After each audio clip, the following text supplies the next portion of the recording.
So we're on the Thompson, the Research Vessel Thompson, that's operated by the University of Washington, and it's one of the great platforms for ocean science. Our science operations are going on the ship around the clock every day of the week because the ship time we have out here is very precious, and there's somebody up and working every hour of the day, and same with the ship's crew.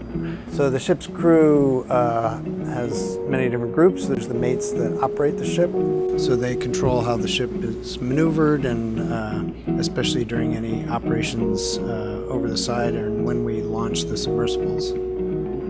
There's the engine room group that keeps the engines running and the water made, and keeps basically all the engineering part of the ship operating.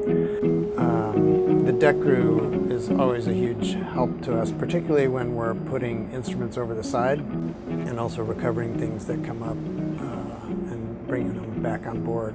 So they're a huge help to making all our deployments and recoveries happen safely.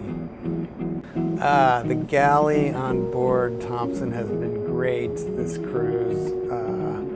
It's a big component of keeping everybody in a good mood on the ship. When the food's good, everybody's happy.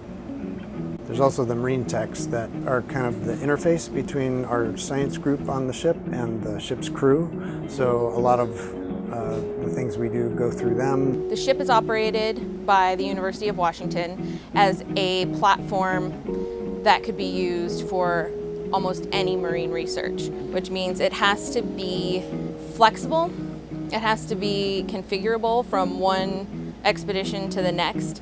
So the crew work really hard to make sure that we're able to facilitate one completely different science party after another. The whole ship's crew is here to help us do our science, and I'm really appreciative of what they do for us. Everybody's pulling in the same direction, and we're getting a lot done, so it's really fantastic.